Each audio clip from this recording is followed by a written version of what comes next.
Hey guys, it's Dr. Wander. So if you're watching this video, you've probably reached the end or are about to reach the end of the first, really the only non-customizable portion of your program. So today what I'm going to do is make a quick video which is going to go over what we call our day 22 visit. So on this visit we're going to start challenging your body with certain foods. So eggs, beef, tomato, and shellfish. Now, most people start with the eggs, but you don't have to. And what you're going to do is you're going to have each of these foods. So you're going to pick one by one. You're going to have the food for 3 days in a row, 2 meals of the day. And in this, the 2 meals, so a snack will count as a meal. But you don't want to do it 2 consecutive meals. So for example, you can have like an omelet for breakfast, but then you couldn't have eggs for the snack, but then you could have eggs again for lunch. And it doesn't have to be the main part of your meal. In other words, you can have an omelet for breakfast and you could have like a hard-boiled egg in your salad for lunch. So it doesn't have to be the main part of your meal. When you do tomatoes, make sure you just do fresh tomato. So not sauce, not salsa, or not anything else with tomato, just the tomato.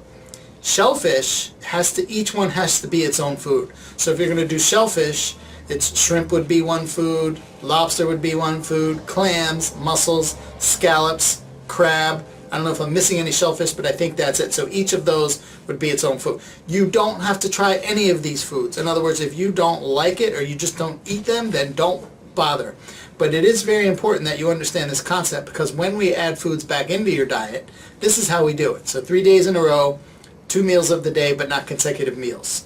In addition, we're going to be giving you something called the Last Diet. We're going to give you this manual. This manual is like a reference manual, so you don't read it from front to back. What it does is you have different recipes. I'm not sure if this is going to show up on the film, but this is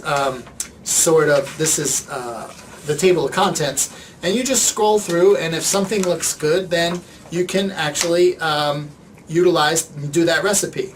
Now, one more thing I want to point out for the eggs. If we have gotten your saliva test back and it showed a reaction for eggs, we might have to split eggs into whites and yolks. And you're going to know what we're looking for is if you actually take your blood sugar, we're looking for an increase in any of these foods.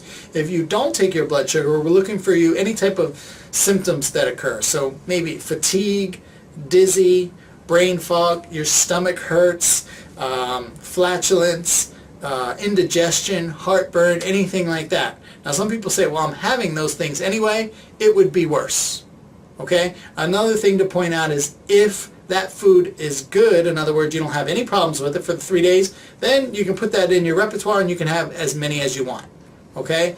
Also, now in the back of your original document, you'll remember a sheet that says don't look past this page after day 21, before day 21. So the sheet, I'm going to open it up real quick. Maybe it won't be real quick, but I'm going to open it up. It looks like this. Now by the time you're watching this video, we might have edited this document a little, but this is what it looks like. So past here, you will see different things that you can possibly start eating now, and we might have already referenced this based on something specific going on in your case. I don't know. This is just a general visit, but you will you don't want to look at these things. Now you can, but when you add them, we're still going to do it in the same way. So 3 days in a row, 2 meals of the day, but not consecutive meals. Okay, we're also going to give you, in here should be another sort of reference point for some different recipes. So once we get to this point, there's about 6 or 7 different URLs, and we'll be adding to it all the time. When you go to those, it doesn't mean that each specific recipe, each specific URL, everything on that site is okay. What it does mean, though, is there can be some other